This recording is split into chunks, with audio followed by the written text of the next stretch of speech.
Get ready to flip your game night. Down Up is a 15-minute card shedding game for 2 to 5 players, where you'll build sets, mess with your opponents, and watch those combos bounce right back into their hands. Upside down. It's fast, clever, and full of those no-way moments. Easy to learn and perfect for game nights with friends and family. Down Up will become your new favorite card game. Hello, and welcome to episode 96 of the Board Game Geek podcast, where we geek out about board games, the mechanisms behind them, and the people who create them.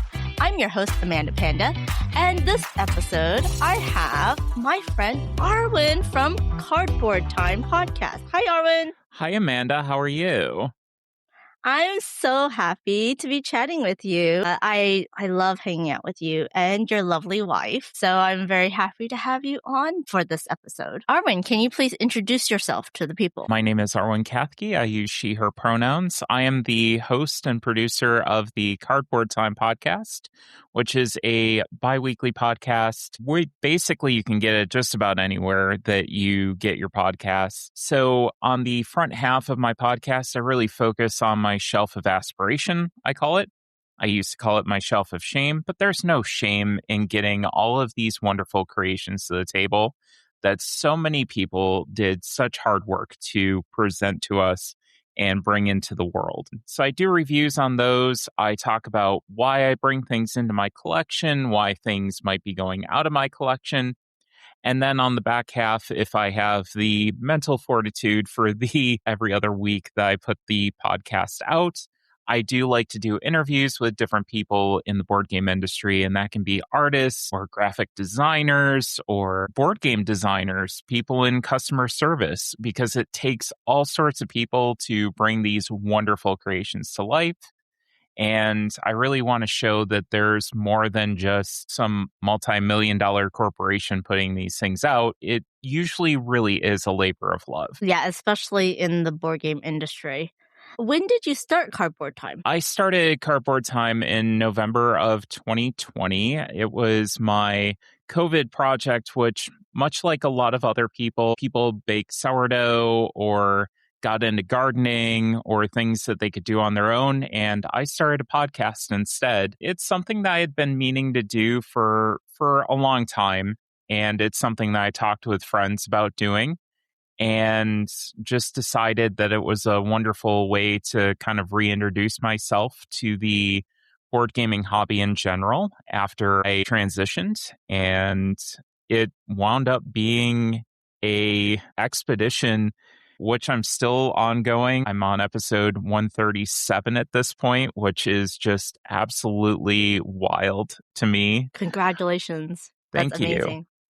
You know how much work it is, and it's really a labor of love, though, because you get to put something out into the world that people listen to, you get feedback, and it really is so fulfilling to be able to do this, and I consider myself very fortunate. Yes, absolutely. Why Cardboard Time? Why that name for your podcast? I was looking for names at the time that basically nobody had, and Cardboard Time was a very short-lived YouTube series that I did back in, I want to say it was like late 2018, early 2019. And it was a matter of just trying to figure out, like, hey, what's not taken? And it's like, well, it's Cardboard Time. I'm playing around with cardboard and, it's time to do that. So I just kind of mixed the two. It's kind of weird and kind of strange, but it also wasn't taken. So that's the beautiful thing about it. I do love the title. It's Cardboard Time. And now I have to go and check if that YouTube series is on YouTube still, so I can check that out as well. Yeah, I think there might be remnants of it, but I really leaned into it after I started the podcast, just because it was like, oh yeah, I can just say it's Cardboard Time. And I think it worked so well, and it was very unintentional. I wasn't that smart that I was able to figure that out beforehand. It was literally just kind of a happy accident and coincidence. Well, great job. I do have to say some of my favorites are when you're in the car, like driving home from conventions and y'all just talk. And I just love it. I love the banter. What's wild is I hear that so often, and it's not just from you. I'm very glad that I'm hearing it from you, but I do hear that from a lot of listeners that, hey, this is what we really want to hear and what we really like. And to me, it was just the genesis of that was basically, let's just throw our audio on in the car and talk about our trip home. And those have been the most successful episodes. And I think it's because people feel a connection, whether they've been at the convention that I'm at and they saw me, or they didn't see me, or they weren't there and they felt like they could kind of experience the excitement through some of the descriptions that we're going through. But I just have a blast. And not only that, but it usually shaves a good 2.5 to 3 hours off of our trip that otherwise we'd just be bored. I feel like now you just need to become a food blogger or travel the US on a long road trip going from like convention and board game stores so that you can just record all these chats after you go and visit people. Go and be an RVer and then travel and do your podcast from your RV after you go and visit all these lovely friends now that you have and fans that you have around the country and probably around the world as well. You know, if it really wasn't for the wild circumstances that we're living in where we need money to survive, if I felt like I could actively pay my bills by doing that, I would 100% do that. It's definitely my passion. It's something that I absolutely adore. And again, met so many wonderful people doing as well. You know, we just got back from Portland, Oregon on our honeymoon, my wife and I, and we actually wound up meeting up with one of my listeners who I met out at OrcaCon, not this year, but last year, and got to tour some cool places in Portland, Japanese garden that was out there.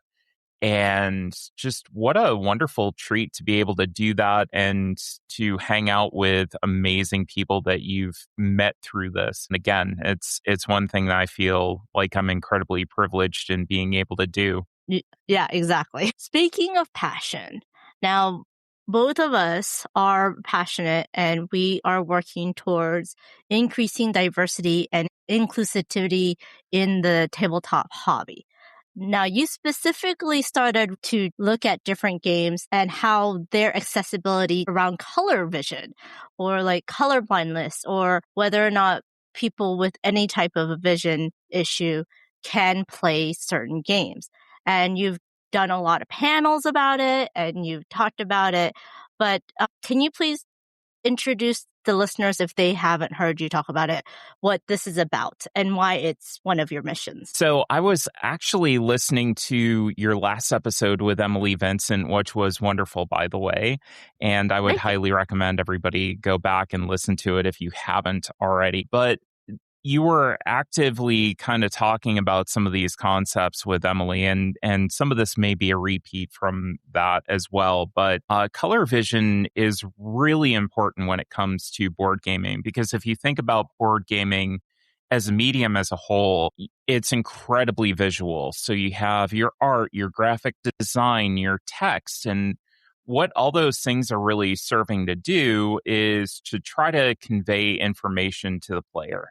So they're using all of this information in whatever form to say, here's what you have in front of you, here's what you need to do, here's the action that you get to take, those kind of things. And for a long time, color was actually the predominant and sometimes only way. If you think back to the late 90s, early 2000s, even into the early 2010s, where we saw that color was really the predominant and sometimes only way that some information was conveyed. So like who is who, you had a bunch of meeples and they're the same shape, but they're different colors. Types of resources, you had these little cubes that were in front of you. Again, same shape. And I'm kind of prefacing a concept that I'll be getting into later. But yeah, it's incredibly important because that player needs that information. And if they can't see that, and I don't know how sciencey you want me to get, Amanda, but if they can't get that information, that causes a problem. Yeah, I completely agree. Though I do believe in the beginning it was only thinking about colorblindness. And I think that it went way beyond colorblindness because you're completely correct. Tabletop analog board games are very, very visual. And there's so many different types of colorblindness as well that it's hard that if you only work your color scheme around one type, then other types are not accessible to it. And also, even regular people, especially our generation that's getting older, in certain lights, the colors look similar, like too similar to be clearly defined. And that's hard when you're trying to move your piece instead of someone else's. So it's not even just for color blindness. It's not just for disability. It's for accessibility throughout for anyone. And we've talked about in the past, but it's very true that once you make it accessible for even like the color blindness or other disabilities, it makes it accessible for everyone. Yeah. I mean, it's so funny. I love those videos where they talking about, oh, yeah, your text to speech. It was made for blind people, or all these things that we use every single day as a non-disabled person is because we were trying to make it accessible for other people.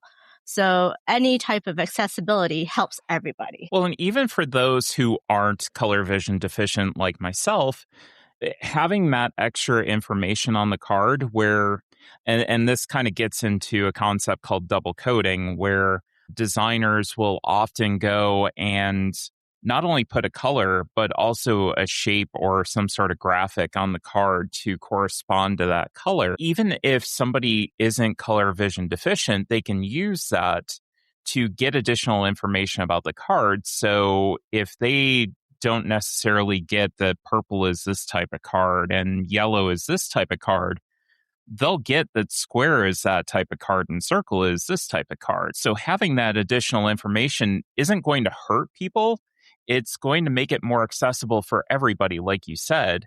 And I think that that's just a good practice in common.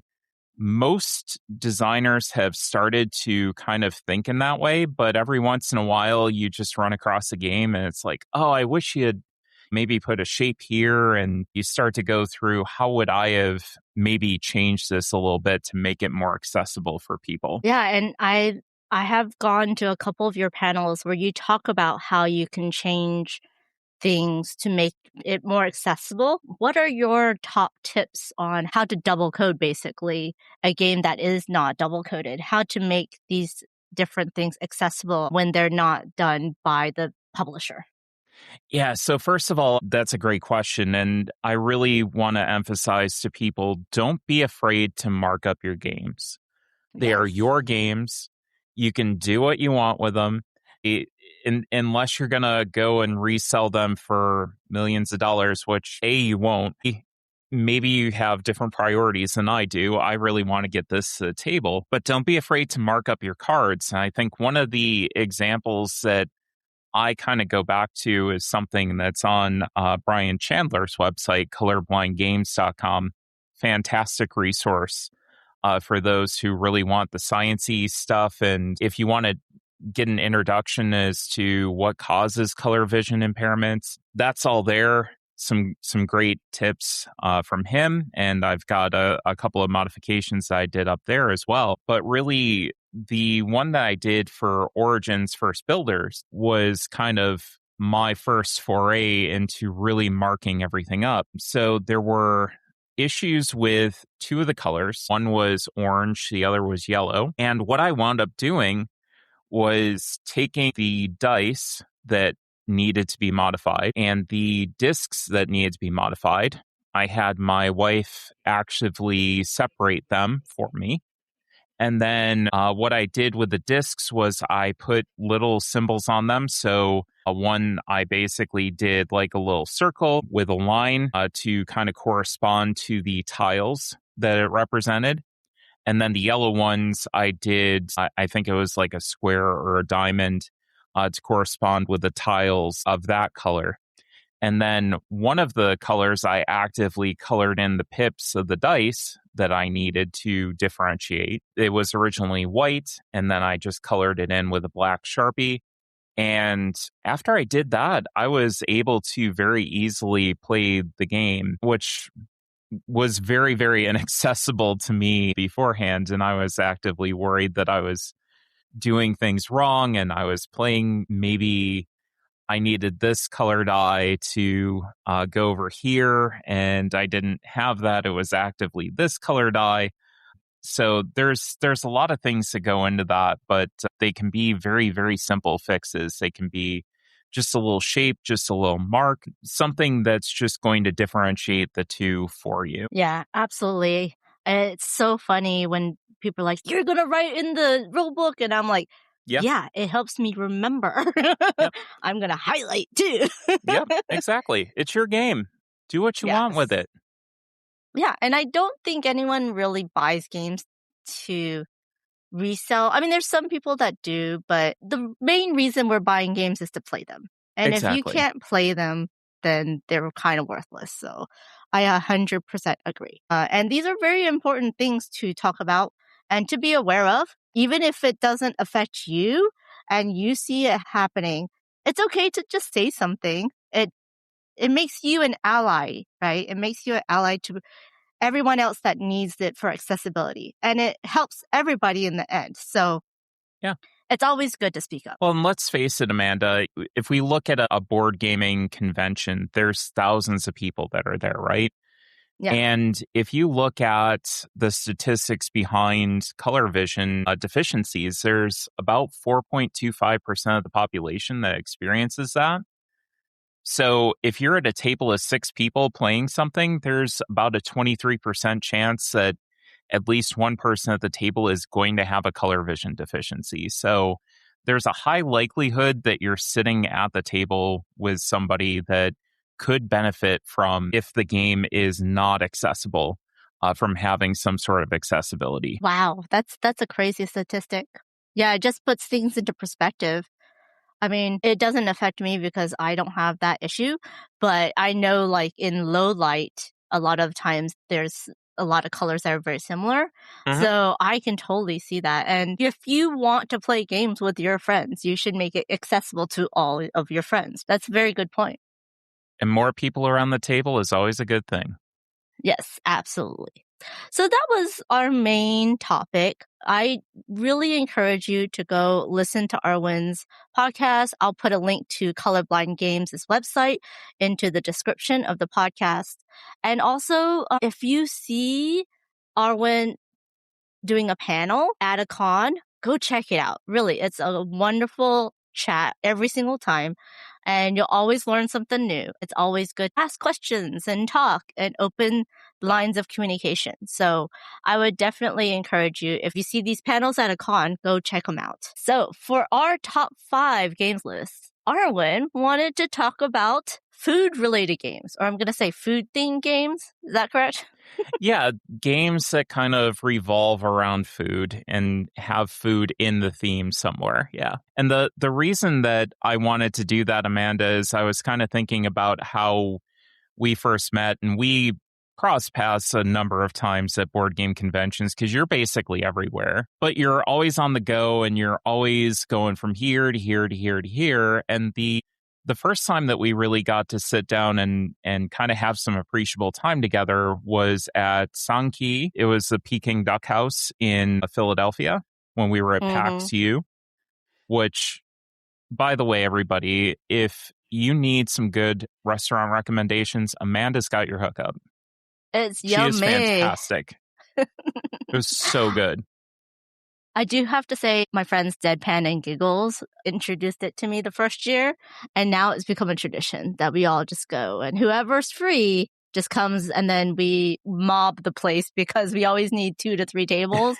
And they sit us at the same table every year, which is absolutely hilarious. But it is a good time. It's a lot of fun. The last 2 years we did a sticker exchange because we're all friends. We're all content creators. So that was very, very fun. And we even did a little recording there. But it's a great way to just kind of relax and get to know one another outside of the crazy convention and all the meetings that we have to get to. So yeah, it was a lot of fun and good food too. And a nice end of the convention, just kind of wind down that we can breathe, we can have a nice meal together, we can kind of say our goodbyes as well because a lot of people are leaving after that. So to have that nice meal together and to kind of share that last bit of community before we head our own separate ways is really appreciated and a wonderful experience. Yes, 100% agreed. And I hope we continue on the tradition every year. We better. Now, I have to say, I, of course, did not put this in any type of order, this list. I also did not include drink-themed games. I stuck to food. There's enough food-themed games and enough drink-themed games that I think we could do two different lists from. Mm-hmm. Yeah, which is really cool, which is awesome. I agree. I have one drink-themed game on my list. And I actually have an honorable mention, which is food. So I could definitely do 5 food games. But one of those drink games kind of snuck in because I've been thinking about it lately. No worries at all. I also have an honorable mention. So we'll have that for you as well. Amazing. But it's so funny. Every time I stream, I have a thing called stream snacks because board gamers, for some reason, when we start talking about games, we often talk about food as well, and then everyone gets hungry. So the whole point of stream snacks is so that you're not hungry while playing these games. And a lot of times the games are not even food themed, and we just start talking about food. And it's so funny how food and board games go hand in hand. So I love this list. Although it was hard for me to kind of make. I just literally looked around my room and be like, oh yeah, that game is here. So I don't even know if there's a BGG list on just food themed games. I should have looked that up. So not only is there a list, Amanda, and I will say when it comes to board games and food, you want to keep the energy going. So you need snacks. You need to make sure you're keeping your brain fed so you can make all those crunchy decisions. But on BGG itself, if you go, and this was something that I learned today, if you go to a certain game and, for instance, if you were going to go and look up New York Slice, not only would it call it a food-related game, but it would also have a subcategory associated with it like pizza. So you could go and figure out all the pizza games. They're all in this category. There's all the cheese games. There's all the beverage games over here. So that was a feature that I had no idea actually existed until today. I'm very grateful for it because I'm going to use that now. Yeah, it's a tag. It's so funny. I love how you can cross-reference everything on BGG.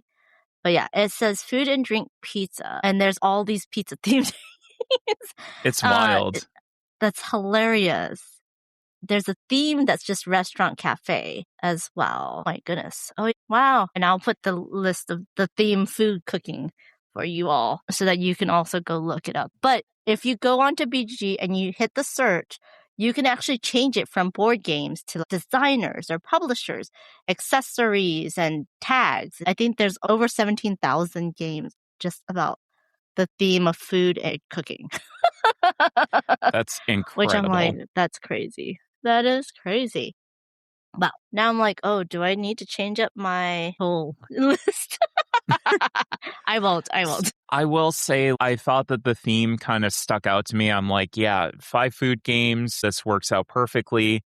And I'm thinking about games I can think of, 2 or 3. And then I'm starting to think, I'm like, well, there's this one. And then there's this one. And then there's this one over here. And what about this one? And my wife is actively sending me all these different games that have to do with food and that we've played together. So by the end of this, it was really hard to narrow that list down to 5 because I just wanted to include so many that I've played at this point. Arwen, why don't you, madame, start us off with your first one? Well, I'm going to start off with a heavy hitter. This one's on my top 20 of all time list that I just wound up doing. This is a worker placement game called Formage, and by proxy, Formaggio as well, the standalone expansion. This was designed by Matthew O'Malley, Ben Rossett. The publisher was R2I, or Road to Infamy Games, and the art was by Pavel Zovba. And in this game, you're going to be placing your workers out on this board in these 4 different regions, which is a circular board. Each of the regions is basically a quarter of the board, and you're going to produce cheese in all of these different various regions, and all of them have some sort of different scoring condition. So in one, you might be trying to connect the different lines of cheese. So you may want to produce a cheese directly down below another piece of cheese, which connects to one on the left, which connects to one that's right above that. Or you might have a path that you're trying to make. In my personal favorite board from Formaggio, the Venezia, you're trying to make a little canal of cheese, essentially, and all sorts of different wonderful scoring conditions. But what I really love about this is the fact that the strength of the action that you take determines how long you have to wait to get that worker back, because the entire board is going to rotate once you're done, and basically everybody's done with their turn. And the worker is going to point at you, you get to retrieve them, and then they're available for you on that turn. There's also variable player powers beyond your first play, so you get to get familiar with the game, and then you get to switch it up with all these cool player powers that you can go basically research in a way. And it's just such a satisfying, wonderful game, and it's about cheese, so who doesn't love that? Wow, the very first game, and you took one off my list. Of course, there was a crossover. Yeah, on the very first game. I'll change mine, but I love both of the games. You can mix and match the maps, but you just use the center for Formaggio. It is so quick. I am always surprised when I play about how quick it can be because it's simultaneous turns. And I love talking about there's so many different cheeses and pairings, and you kind of want to have a charcuterie board and some wine on the side while you're playing this game so that you can have a snack. You always need one. So good. Yes. Always. You need a snack for any game, right? You always need your board game snacks. But especially this, it's just thematic. I mean, you're just trying to immerse yourself in the game. Calories don't count at this point. I love it. If you're immersing yourself in a game, calories don't count. So exactly. Just do it. Just eat it. Yeah. Have you ever done a food-themed board game night surrounded by the food theme like this? So not explicitly board gaming, but there's a TTRPG that's called Raccoon Sky Pirates. Yes. So fun. And Chris Sellers, by the way, who is the designer, is a wonderful human. I absolutely love her. She is amazing. But we actually made what they call garbage plates, which is a Rochester, New York delicacy, if you will, or late night drunk food, as most people would probably call it. But what a garbage plate is essentially macaroni salad, baked beans, and home fries with a couple of cheeseburgers on top of that, a chili meat sauce, mustard, and onions. And all mixed together? Well, layered. You can mix them if you want. You don't have to. But it's for my college years, it was perfect. For my now years, I probably should not be eating them. Yeah, that makes sense. I also remember at I forgot which convention it is, but you do a cheese get-together. Yeah. Cheese Party is a staple of PAX Unplugged now. It is a wonderful little tradition that I started with Liz Davidson of Beyond Solitaire back in, I want to say it was 2022. And it was just such a delight to start that off and, really do. I was surprised that it took off as much as it did for something that really started as a Twitter joke back when I was on Twitter. And our friend Alyssa Gamboon, who used to be on Heavy Cardboard, also started that with us. And we just kind of joked, hey, what if we sat around at PAX and ate a bunch of cheese? And I just said, why not? And so we went across the street to the market, grabbed a bunch of cheese. Taylor Schuss, who is another game designer, wound up coming and hanging out and just saying, what are you doing? We said, eating cheese. You want to hang out? And he's like, yeah, sure.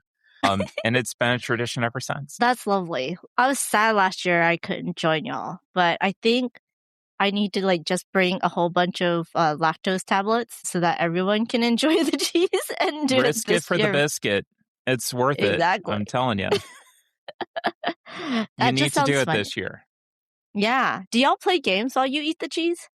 Not usually. We just kind of enjoy each other's conversation. We have had games set up in the past. We did bring Formage and set it up, and everybody was too busy talking to everybody else.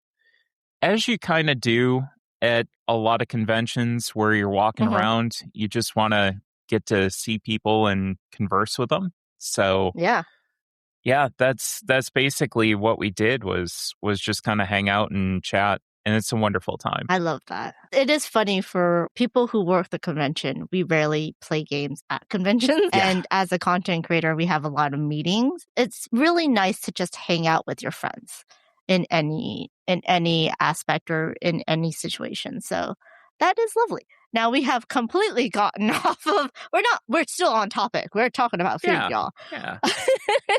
But back on that, I agree. Formage and Formaggio are two really good games, all about cheese, making cheese, pairing cheese with wine, delivering cheese.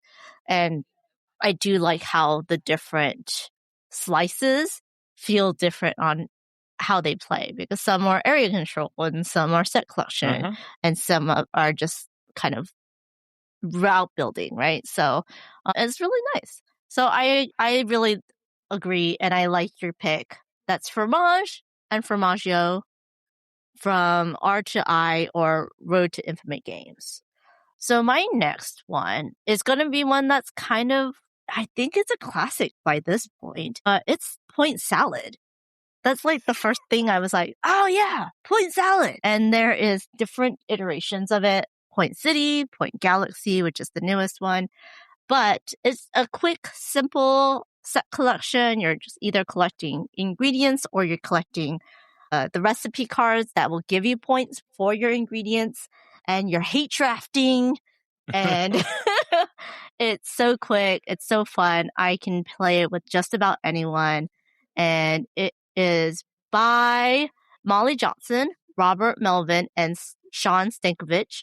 Artist is Dylan Maganini, and the publisher is AEG and Flat Out Games. I do believe Flat Out did it originally, and then AEG is the distributor now.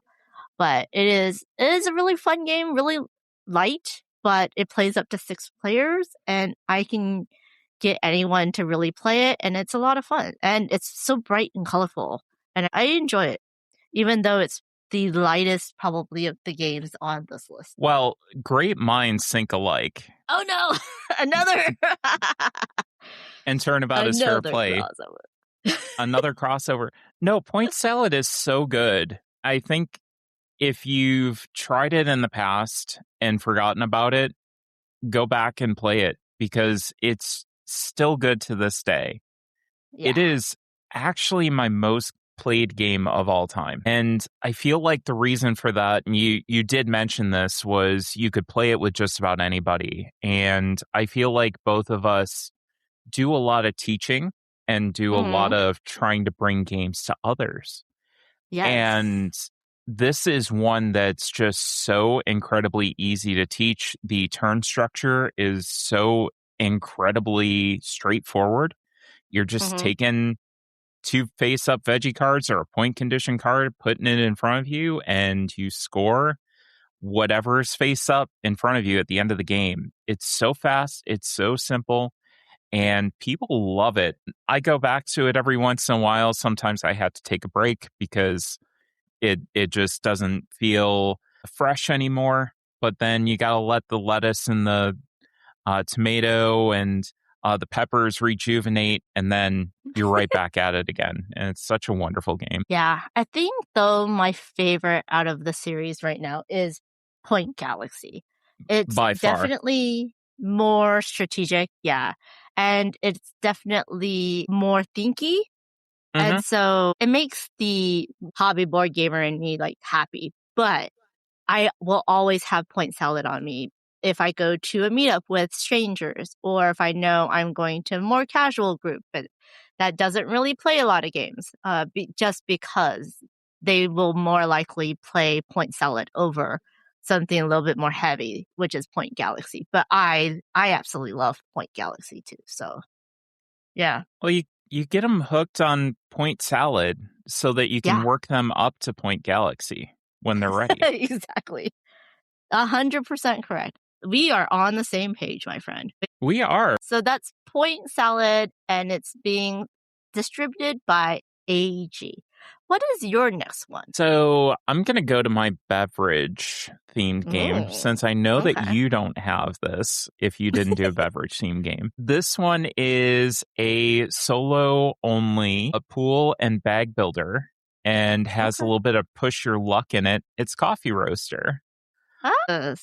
This one was designed by Sashi of Sashi and Sashi, who published it. Sadly, I have the Stronghold version, which is fine, but I like the art way better on the Sashi and Sashi version.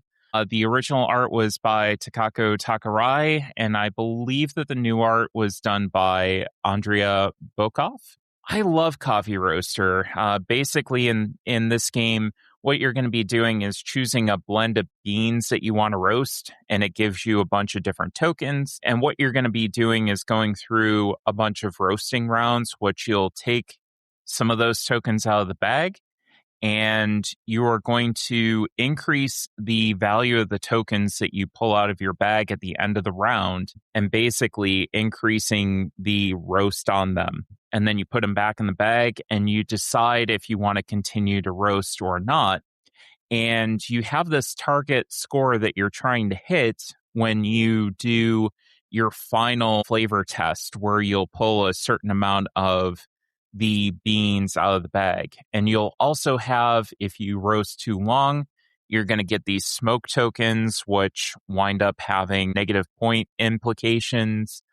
You'll have like botched beans. You'll have things that are over roasted.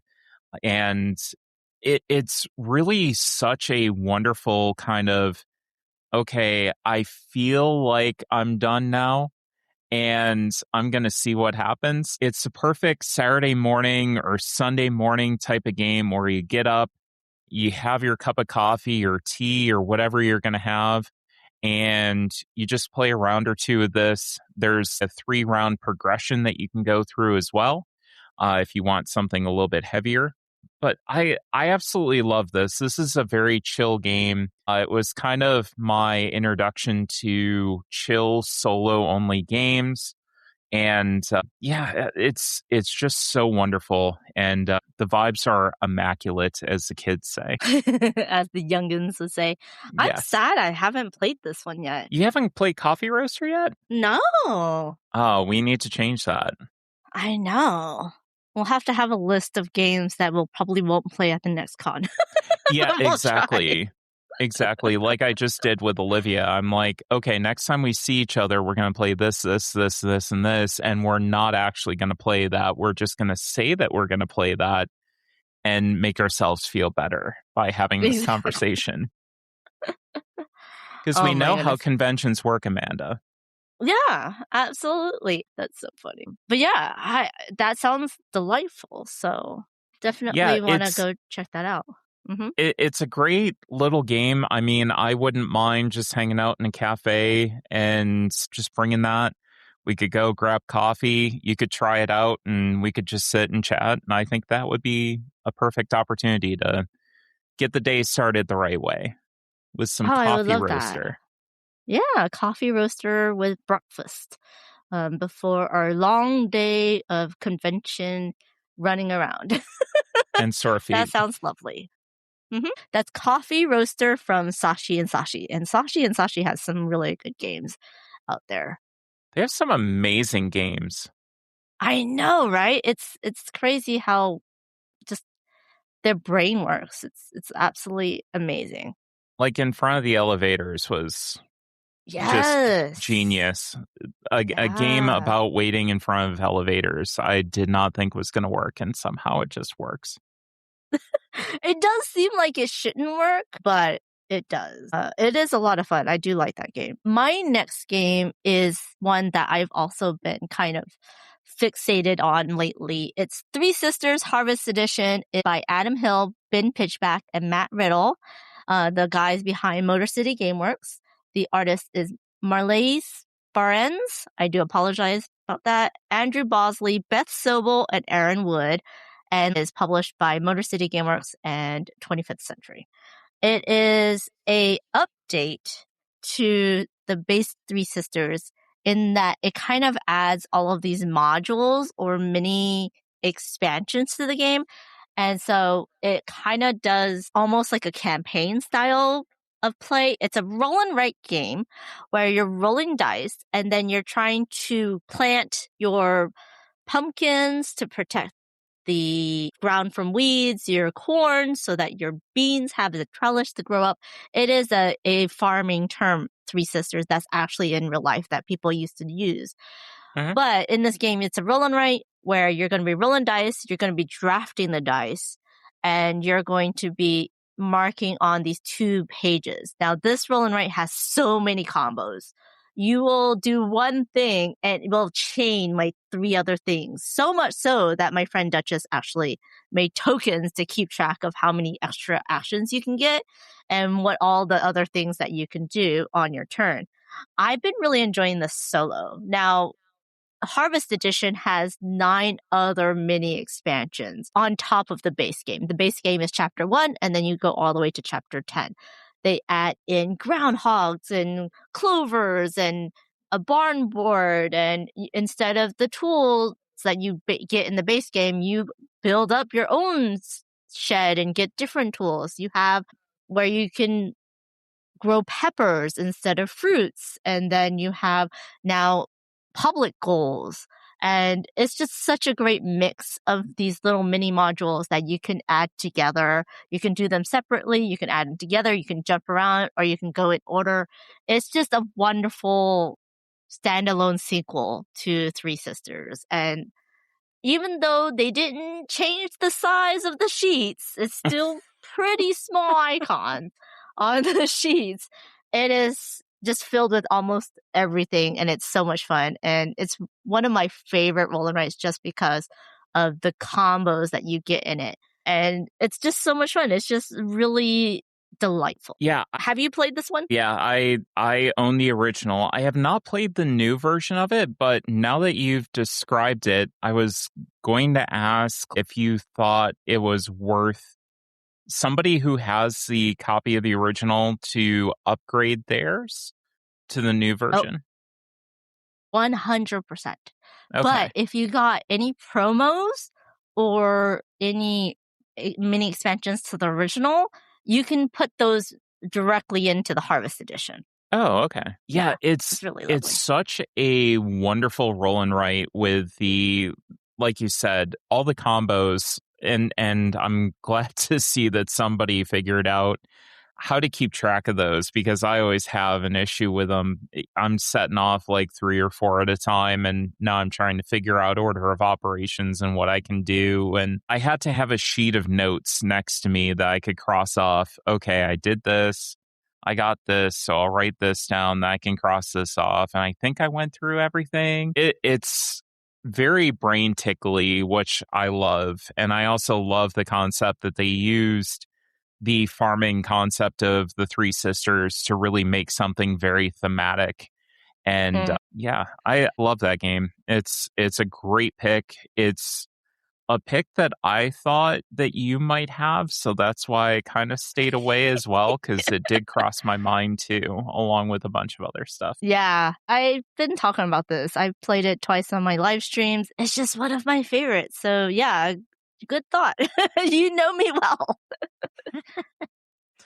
It is a really good game. If you do have the base game and you just want something more, definitely get the Harvest Edition. You can take all of your leftover sheets from the base game and put it into this edition. They just added more to it. It's almost like if they took all of 9 different expansions and stuck it into one box, which a lot of Kickstarters do, but they did it just straight to retail, I believe. So it's really nice. I'm going to wind up seeing Chad at Origins anyway, so I might as well go swing by and pick up a copy, I'm assuming. So yeah. Hell yeah. Do it. Yeah. Need to spend more money. Thanks, Amanda. You're welcome. Sorry, not sorry. But this is what happens when I talk about any games. Every episode on the BGG podcast I've recorded so far, I'd be like, okay, I need to pick up at least one of the games on the guest list. And I'm like, oh my gosh, I have so many games that I can't do this anymore.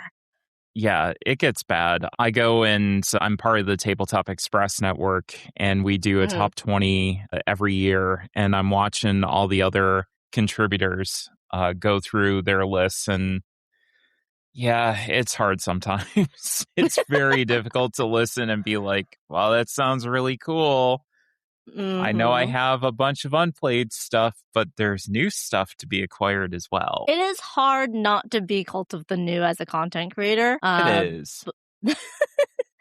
But it's one of those things that you have to really like. I really need to cull right now, and I have to figure out how to do this. So it's going to be hard for me because like you said, we're the teachers. We're the people that's trying to get people into the hobby. So we need a good variety of games in order to do that, which makes it hard to cull.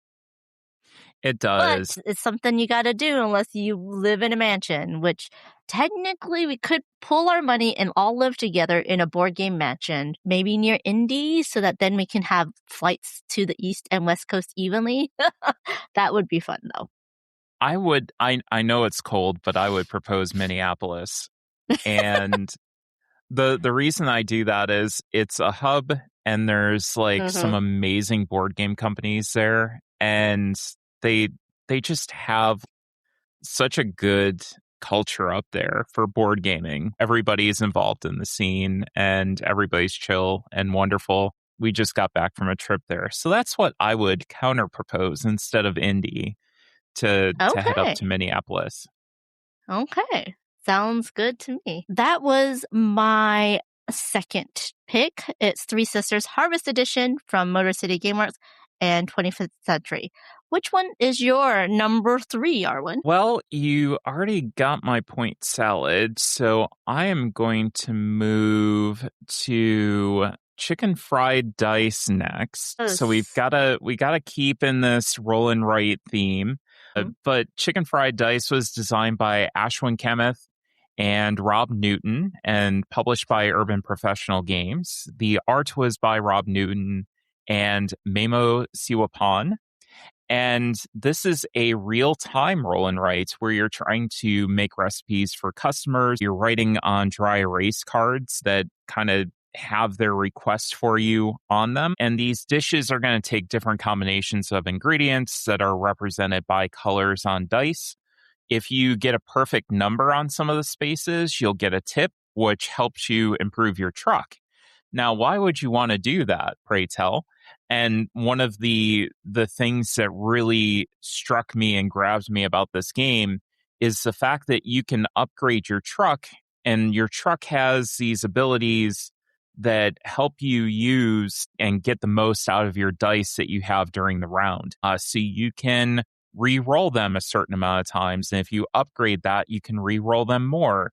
You can chop them in half. So you can take a 6 and make 2 3s, or a 4 and a 2, and basically make it 2 dice. You can make them different colors. And everything that you're doing to upgrade your truck is making those dice better, potentially. And that leads to so many different combos that you can do through upgrading your truck and going down the order fulfillment track. So a customer is going to give you a bonus. You go down this track and that gives you more abilities. So very much like Three Sisters, trying to figure out what I can do to trigger this, to make this happen, to make that happen. Also, I can make my truck as best as it can be, so I can do even more stuff on my next round. The artwork is so lovely. It is wonderful, an incredible presentation. The solo modes are also fantastic. They're all different. Each one feels like kind of brand new mini game that you're trying to navigate and solve this puzzle that it's presenting to you. And it just hits that right spot for me. I have talked about this ad nauseum between last year and this year. Probably everybody's sick of me talking about it, but I don't care.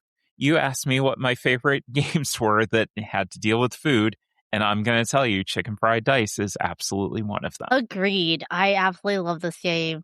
There is some good combos in it as well. There's a slight asymmetry between the different player boards, which is also kind of fun.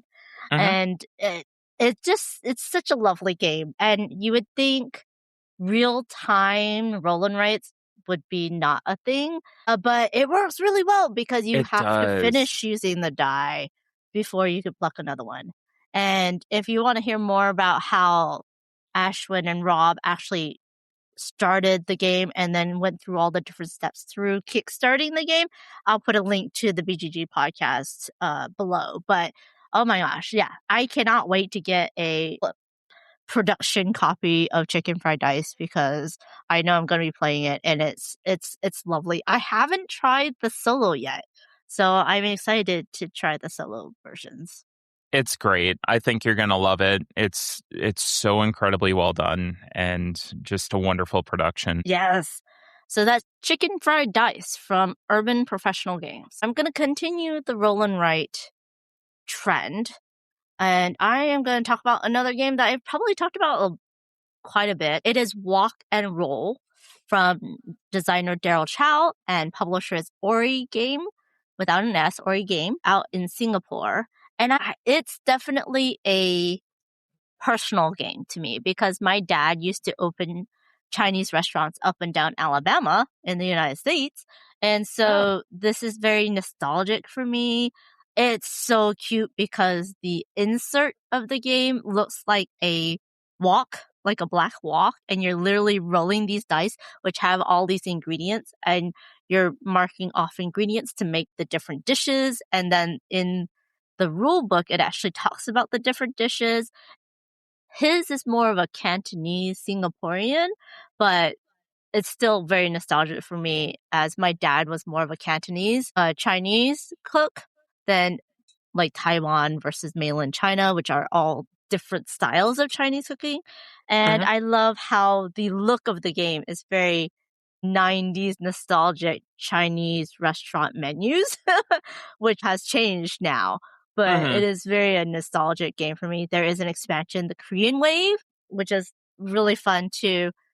And I really hope that he continues on and makes different expansions or different games in the similar mechanism, but with different types of food. And I think that would be really fun if they did like a pepper one, like Szechuan peppers, or a hot pot one. I think that would be fun. Yeah. But this is a very easy game. You're going to roll dice. If you are the roller, you get to use the 2 red dice, and everybody else, including yourself, will use the 4 white dice. And you're going to just mark things off. You're trying to finish different things. You're trying to open up different things. You have a fridge or a pantry in which you can pull ingredients for. And so you're trying to finish as many dishes off as possible in order to get the most points. But everyone's doing something or marking off something on everybody's turn. So it really does keep your focus. There is no downtime. The only kind of little downtime is when the active player rerolls a die and you're like, no, I need that dice. I need that ingredient. And yet he's like, no, ha, ha, ha, I'm going to reroll it so that you can't use it. It's a lot of fun. And it does have a little bit of combos, but I mainly pick it because it's definitely more of a nostalgia factor, even though it's a really fun game.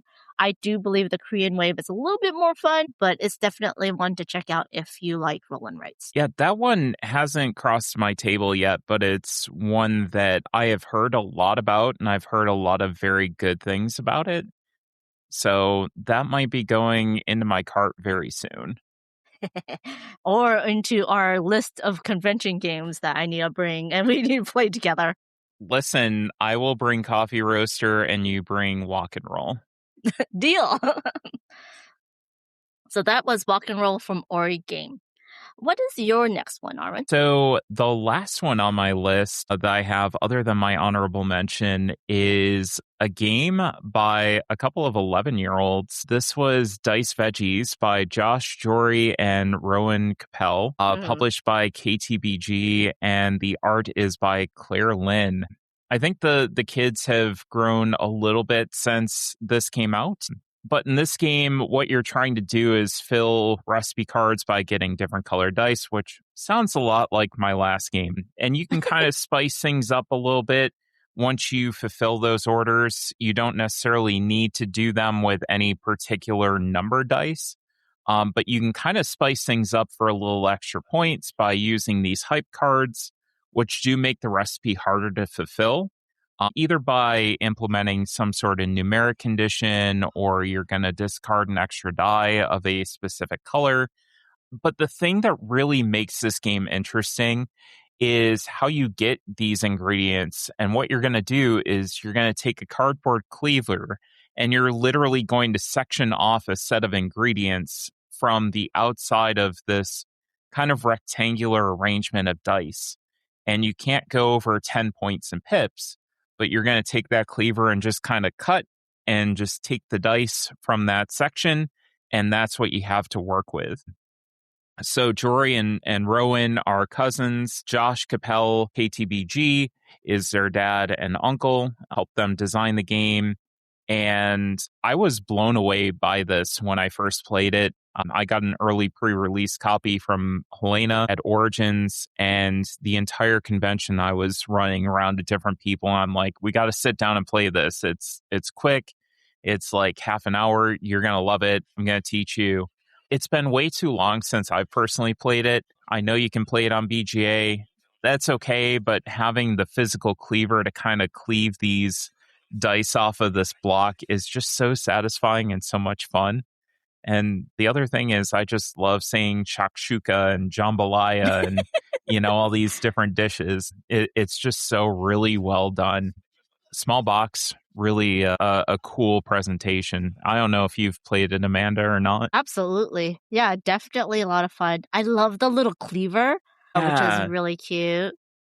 And it's funny because now when I look at different knives, I'm like, oh, that is an Asian style cleaver because it's flat on the bottom. But like other European style knives usually have a curve because they rock while they chop, while Asian style knives usually have a flat bottom because they chop straight up and down, which is really interesting. But that's a whole different thing. But Okay. Yes, Dice Veggies is a lot of fun. I love the whole chopping and splitting mechanism, and it can get a little bit competitive with your chop, but it's so quick. Yeah, it's a great game, like for filler or to get people into the hobby. They're just gonna see all of these colorful dice, and you get hungry talking about the different recipes that you're making as well. So it's definitely a fun one. Great choice.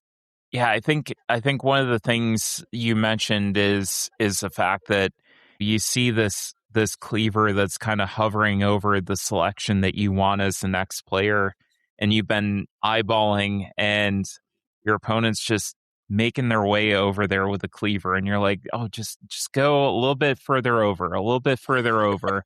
And then they cut right there, and it's like cutting into your hopes and dreams, with this cleaver, and you see those ingredients just go, and you're like, oh boy, what am I gonna do? Just a very cool experience. Yes, absolutely. That's Diced Veggies from KTBG. Since we both have a crossover, my last game is going to be Sushi Go Party. There is a Sushi Go base game, which is totally fine to play, but I love the party edition. I played so much Sushi Go because there was a company called Sovereignty that had a digital app. Unfortunately, they're no longer with us, but they would have game nights and they would join me for my live streams and they would play it like different modes. They would play the golf rules, which is probably my favorite because normally this is a drafting game, set collection, simultaneous turns. And it's usually quick and fun. And there's all these different types of cards you can mix together to form the deck. But you're trying to get the most points by doing the correct sets. In golf rules, you are trying to get the least amount of points. So now some of these cards and their rules are like turned on their head. And there's these kind of like bridge spoken about rules of when to play certain cards so that everyone can get the least amount of points for that one. And it was just so much fun. They even made a deck of like 4 or 5 scenario cards that's the different golf holes so that you can play a round of golf to the different holes that have different sets of cards that you would play. And it was just such a great time. This is also a very quick game, but such lovely, lovely art. This is Sushi Go Party from Phil Walker Harding. The artist is Nan Rangsima, I do believe. I do apologize. Publisher is Game Right. They have different versions. They also have a soy sauce bottle expansion, which I need to get. But it's such a great time. Very quick. You have a hand of cards. You're going to draft one. You're going to pass it. And you're going to add it to your tableau. Some of the cards do things right away. Some of the cards are just end game points. But for some reason, it was just so many different ways to play it. They even had a team-based where you just playing normally, but then you add up the points for both you and your teammate, and then whichever team had the most points would win. I don't know how they just took this small card game and blew it up to such a lot of fun, quick, a lot of yelling also because like, why do you keep on giving me this? Or why did you give them that? And hate drafting. It's just hilarious. It's such a good time. I honestly don't play it enough, but have you tried the different versions? I'm pretty sure you've played this, right, Arwen? Oh yeah, I play a ton of it, and I agree. You have to have the party version. If you have the opportunity and the two of them are sitting next to each other, just buy the party version. You're going to love it. It's worth the extra money, and you're going to get so much more out of that box. Like you said, the original is fine, but being able to mix everything together and come up with these different combinations is really where that game excels and becomes so much more fun. And you have a lot more staying power so that things kind of feel fresh. Even with that, we played so much of it that we kind of got bored with it and just kind of put it on the shelf and let it be because we were playing a ton of it. And I didn't hear about the golf rules until I saw Sovereignty basically doing that. And once I saw that, I'm like, I need to get this back out again and play it this way because it seems very interesting. And once we did, it breathed this new life into the game and really, like you said, turned it on its head and made it so much more interesting, where one round you might play normal and then the next round you're going to play completely differently. So it keeps you thinking and on your toes. It just, adding that extra golf rule in there just gave that game such new life that I was incredibly astounded that just one very, very simple rule change that you want the least points as opposed to the most points did that game such wonders. And it's just so good. Yeah. And now, like, sometimes when I get bored with a card game or a trick-taking game or some kind of like a quick drafting game, I will turn it and I'll be like, we're going to play golf rules and just see how different Yeah. or how much it breaks the game because it really does just change how you think about what you're doing, which is really fun. And like you said, breathes new life into this quick, cute little card game. So definitely one to have on your shelf or in your car. It's very not table hoggy, so you can kind of play it anywhere. And it really is just a deck of cards, but I really enjoy it. So that is Sushi Go Party, which is the edition that we both suggest you get from Game Right Games. Now, you said you had an honorable mention, right, Arwen? I do. I wanted to give a shout out to Pizza Rolls. This is by Thomas Matthews, and the publisher is Pet Rock Games. This may be one that you haven't heard of, Amanda. There's a little bit of deduction to it, but essentially what's going to happen is each player is going to get a secret roll where you're going to get points for certain toppings being on a pizza. And then you're going to get negative points if there's certain other ones that are on there. So these toppings are going to be during the course of the game on the pizza, off the pizza. Potentially, you'll get extra of those toppings. So your roll will dictate kind of what you want and what kind of points you're going to score based on what that pizza is going to look like. That's done through these conversation cards that you're going to get dealt. I think you get 5 of them or 6 of them where you're going to take these actions to either take the toppings on or off the pizza. You can swap them, basically play the card, do what it says. And then once a majority of players will pass in a row, so you can either play one of your cards or pass, you basically evaluate the current state of the pizza, look at it, see how well you like it based on your roll. And if you have any positive points at all at the end of the game, you're a winner. Because it can be multi-victor. Everybody at the table could possibly win. Everybody at the table could possibly lose if you conflict too much. And it really takes about 10 minutes. It's perfect to play while you're waiting for food. And it has this fun element of that conversation that you're having with your friends about, hey, I want this on my pizza. Well, I don't really like this. I want pepperoni on my pizza. I don't like mushrooms. So we need to take those off. And then somebody else chimes in, well, I could do that, but let's add some anchovies on there. And then everybody says, well, I don't want anchovies on there. So having that kind of fun little conversation through these cards that's happening is really pretty interesting. And I like the multi-victor format that people are starting to explore a little bit more. You have like Lunar Punk Games is looking at multi-victor and victorless games, and I like the space that people are kind of playing in and turning games on their head now. So yeah, have you heard of this one at all? No, but I love the pun because it's pizza rolls, ROLES. Yes. Rolls, ROLLS. So yeah, that is very, very cute. Kind of sounds like decorum, but pizza. A little bit, yeah. Yeah. But no, I have not heard of this. Definitely will hopefully check it out. Maybe I can find it at like an indie game market or something similar because that sounds like a lot of fun. Yeah, this is one that we could go and play at a convention very easily and get to the table. Yeah, absolutely. For my honorable mention, it's kind of a game that got a lot of hype. It is Sweetlands by Totsuka Churo. And artist is Tatsuki Asano, I do believe. Publisher is Uchi Bakoya. This is such a cute, heavy game. I call it the cutest Lacerda game you will ever play.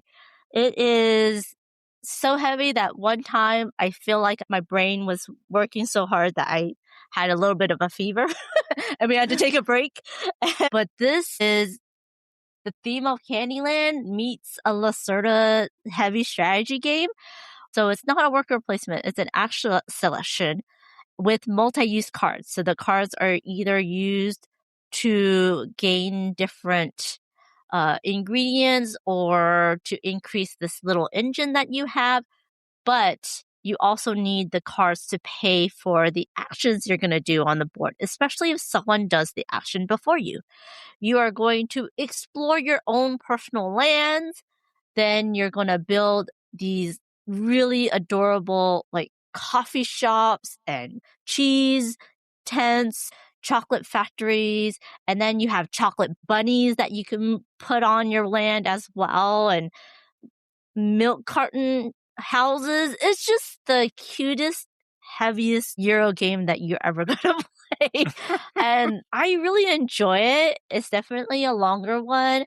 Uh, it's really interesting how you manage your resources and what different tracks you're going to go up to score the points, and you're trying to build cities with only 3 different buildings in it and separate them while trying to explore to get these resources on the board. And then you're timing when are you going to flip the tokens to get other things. It's such a wonderful game, but it's hard to get because it is a Japanese game. They are going to do a Kickstarter for their next game that I do believe you can add this one on. But man, I was so glad that I actually backed it on Kickstarter. It's such a good game and it is so pretty. You would think like most strategic Euros are not that cute, but the Japanese are just, for me, it's kind of hilarious how they don't have a concept of this mechanic or this type of game should have only these themes. They just do whatever they like, which I absolutely love.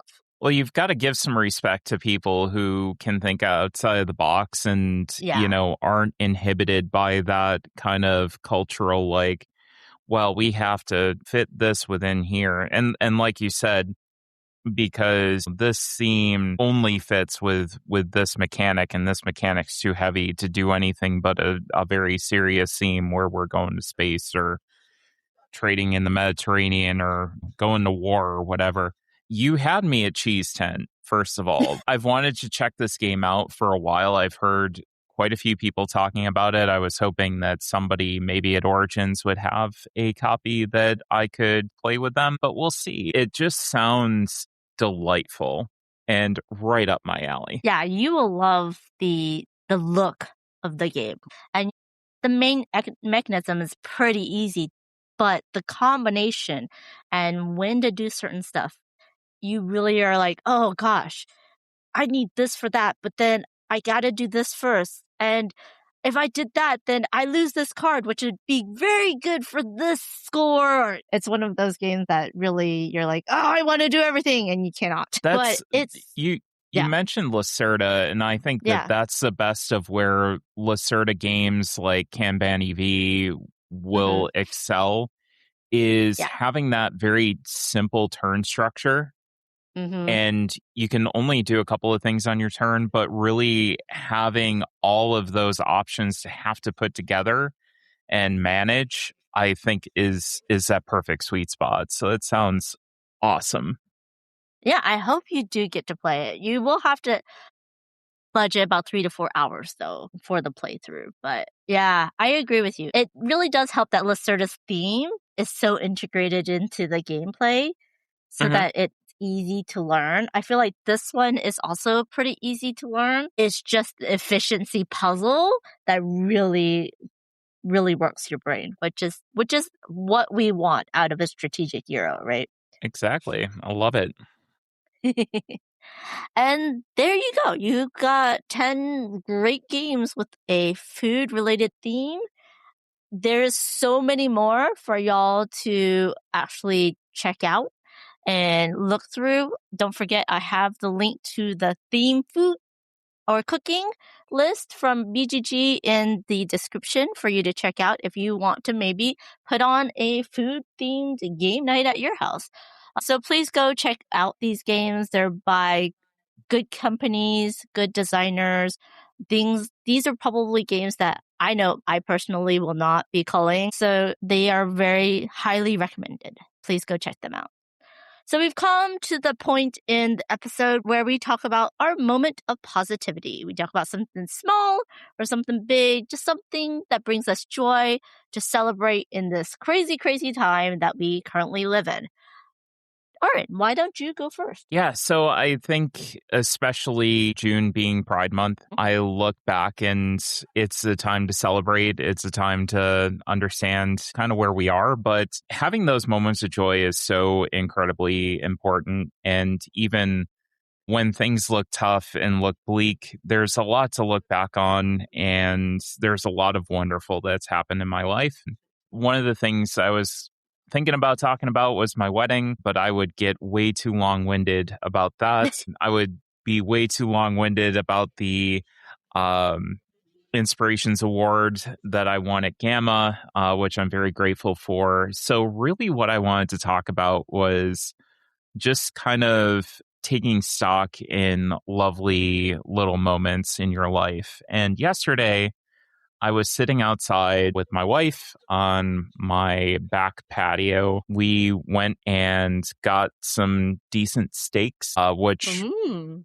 were probably more expensive than I should have been spending, but just to have as a nice treat. And we cooked ourselves a nice meal and sat together, the two of us, on the back porch with our lovely dog, Charlie, and just took in the moment of perfect weather and companionship between the three of us. And it was such a lovely moment of joy that I wanted to share that. Yeah, you don't realize just how little time you have on this earth. And so it is those quiet little moments that make up the majority of the joy that you feel in your life. Yeah. And it's funny how we chase the big moments, but appreciating the small ones really will bring more joy and more appreciation to the overall happiness that you Yeah, feel, right? especially the next time that you're at a table with a bunch of your friends and you're getting together and that, just take a moment to take stock of that and the fact that you're in such good company with good people and having such a good time.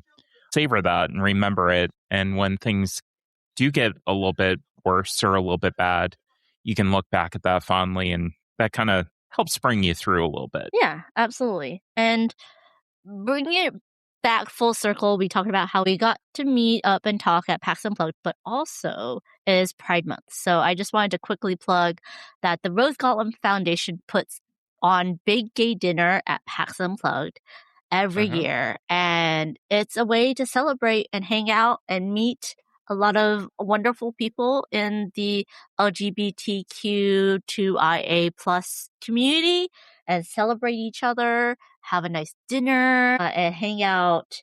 And it's just a lovely time. It started with just Isaac Vega, who's a designer, bringing a bunch of his friends together and hanging out. And now it's become more of an event. And as the event co-chair of Rose Gauntlet Foundation, I helped put it on. It's just a great feeling and a great place to hang out, be with lovely humans and feel comfortable, right? Yeah. Just some of the legitimately best humans in the industry, if they can make it to PAX, they're generally in that room. It's such a lovely feeling to be surrounded, like you said, with such wonderful humanity and warmth and positivity and amazing just talent all being That there is at very true. one time. And Isaac, just the whole team at Rose Gauntlet, yourself included, and Isaac and all the folks that are involved in it just do such a wonderful job every year of making such a wonderful high-end but cozy event at the same time. Thank you. Thank you. Yeah, it's just a place for everyone to just be themselves and not have any pressure. So I'm glad you enjoy it and I'm glad you come every year and I'm happy to celebrate you and your lovely wife because you're just two amazing, talented, and important people that's part of this community. Thank you. That's you're gonna make me cry, and I swear it's the estrogen every single time, but I should use that as an excuse too. But my moment of positivity is going to BGG Spring. This was my second year going, and it was just a lovely time because it's a playing con. Literally, All you do is you get your family, your friends, you get together and you just play a bunch of board games. And the great thing is that they have the Spiel des Jahres nominees. They have people that teach you all of those Spiel des Jahres nominees. And it's a lot of fun. But I always find myself just hanging out. And like we've talked about in other places in this episode, when I go to a con that's a playing con, I just want to play a lot of games. But at this Hmm. con, I decided to go hang out. And Lincoln took us to the 2 board game stores that are in the area. I finally went to a Buc-ee's for the first time, which is just a crazy experience as well. And even though I was away from the convention like for 4 hours at a time, I was with wonderful people. We were hanging out, we were eating, we were chatting. And I didn't miss it. I had such a great time. I didn't miss not playing games. And I just need to remind myself that the whole point of board games is to hang out with friends, is to do Yeah. something with other people. And even if you don't play a lot of games, you were with your friends, you were hanging out, you were connecting. And that's why I love conventions, right? In general, that's where we get to connect. We get to see each other. We might get to play a quick demo together, but it brings people together. And I'm happy for virtual conventions and online conventions that do the same thing, which also increases the accessibility for a lot of people as well, which I hope that means that we're going to bring more virtual conventions back. But who knows? Who knows? It was a lot of fun. I'm very happy to go to BGG Spring. I'm excited that I get to go to BGG Fall for the first time, or BGG Con, as it's called. That was my happiest, just to like hang out with friends and just chat and be present with each other. Yeah, so often I think you hit the nail on the head, and the fact that we create content in this space and we're constantly thinking about, oh, we have to cover this, we have to play this, we have to play that. I think that priorities shifted a little bit because I think conventions to me have kind of naturally progressed more towards that. My friends are going to be here at this time. I'm going to hang out with them as much as possible, especially when you have those conventions that are more focused on, hey, let's play games and hang out, as opposed to all the publishers being there and you have to have meetings like a Gen Con. Yeah. I think I feel better like you do about taking those times to step away. And I think forming those relationships with people inherently just is something that's going to pay off, not only from a professional standpoint, but from a personal standpoint as well, as getting to know people better, getting to form some more of those core memories together that you can look back at and be like, hey, remember that time that we went to Buc-ee's and what a wild experience that was? And what did you get at Buc-ee's? Now I'm very curious.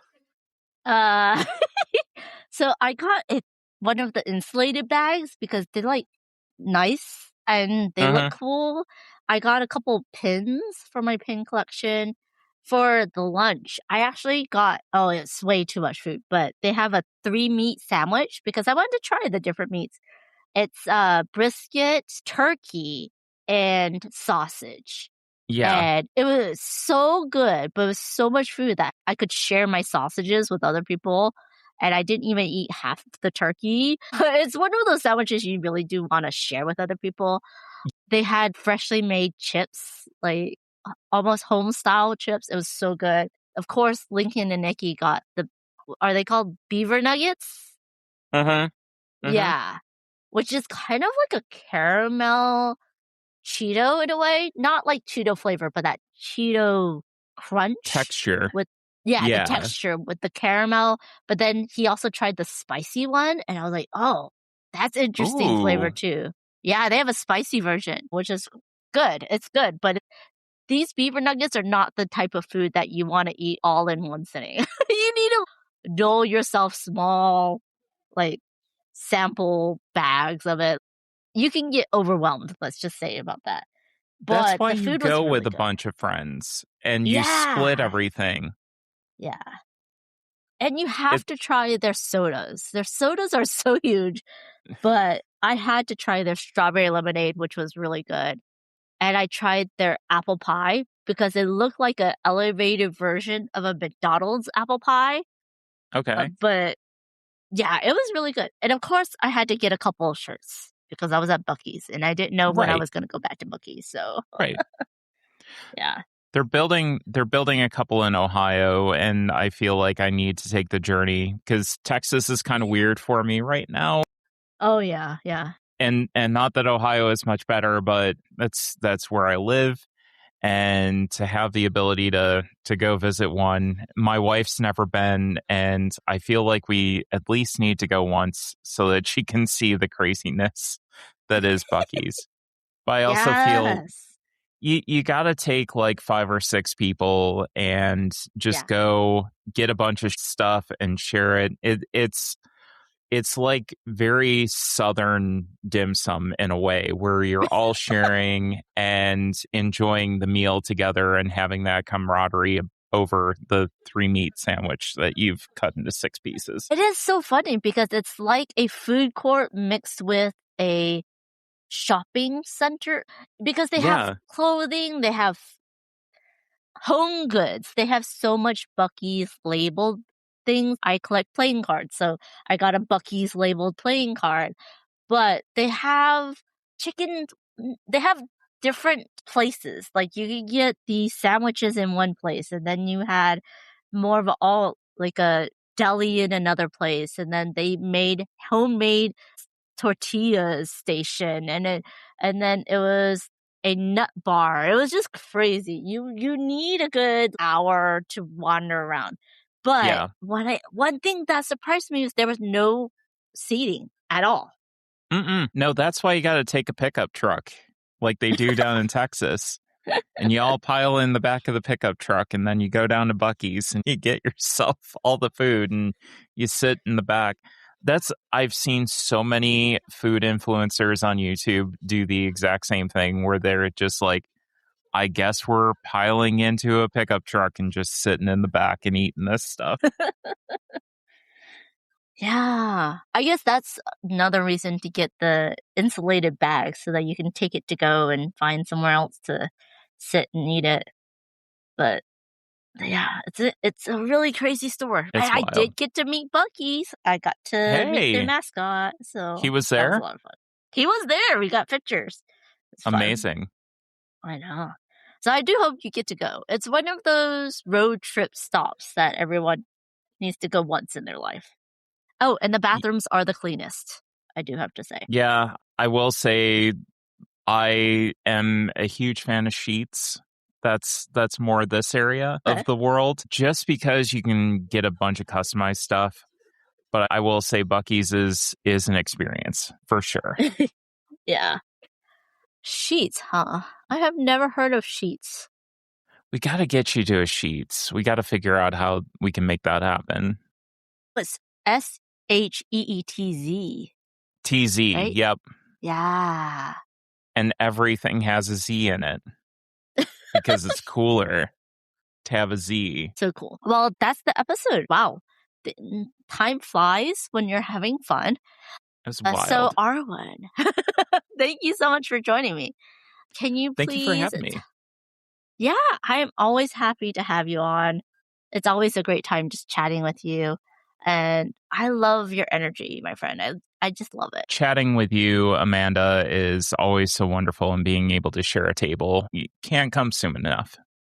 I know. I cannot wait until the next time we get together. But before we go, can you please tell everyone where they can find you and your podcast? I will have everything linked below. Promote yourself. Promote what you're doing. Let everyone follow you. This is a hard part because I'm very bad at doing this. But if you want to listen to the Cardboard Time podcast, you can go to any of your podcasting platforms of your choice, and I will probably be on there. You can just look up Cardboard Time. Definitely on Spotify, Apple Podcasts, YouTube, all sorts of different platforms. If you want more picture updates and kind of that is more your style, you can follow me on Blue Sky. I'm at Cardboard Time on there. And if you are kind of more of an Instagram person, I'm at cardboard_time.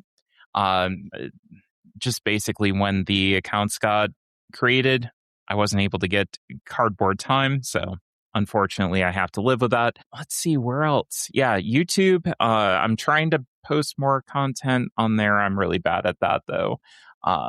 And I think that's about it. If you want me on Twitter, you're out of luck. And you have a website. Will all the socials be linked on your website as well? Yeah, you can go to the website, and I'm trying to be better about updating that as well. Having a day job doesn't help with that, unfortunately, but you can go to the website, and I have additional details, and of course, all that information. And Discord server that I'm on with the Tabletop Express folks is also linked there. A lovely community over there, and they share the space with me, which I have a great time chatting with folks over there. So if you want to get a hold of me, you can certainly do that. I love it. What are the next conventions you're going to be at for this year? So I will be in Columbus, Ohio at Origins Game Fair on the 17th through the 21st of June. I'm trying to figure out whether Gen Con is in my future or not. I'm not entirely sure yet. I will definitely be at PAX Unplugged as well, and a couple of other conventions. I'm trying to figure out if I am going to go or not. Schedule is still kind of up in the air, but yeah, definitely Origins and PAX Unplugged are the two places that you will absolutely be able to see me. Awesome. Thank y'all for listening. I hope you found some games that you have not tried yet and that you will go and play and hopefully enjoy. Please, if you see either of us at a convention, come say hi. And if you see a game that is not as accessible as you think it could be, let the publisher know. They're always happy to keep things in mind. And if you say, oh, this could have more accessibility in it, then hopefully the next game will have more accessibility. And of course, accessibility helps everyone. Please, I hope you all have a wonderful rest of your day and play more games. Thank you, Arwen, for taking time out of your busy schedule to record this podcast with me. Did you have anything you want to say to the listeners? No, just take some time and appreciate the friends that you got and the community that you've built up around you, and enjoy the time that you're spending playing games as well as the games themselves. Because the end of the day, really what matters is the people that you're surrounding yourself at the table with. And I think that's the beautiful thing about board games is their ability to bring us together and create some beautiful moments that will last our lifetimes. Absolutely. Well said. Thank you again, Arwen. You've been listening to the Board Game Geek podcast, produced and edited by Amanda Wong.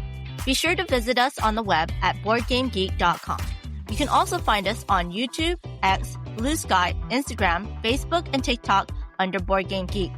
At Twitch, we are under Board Game Geek TV. And you can reach us by email via podcast@boardgamegeek.com. Thanks for listening and happy gaming.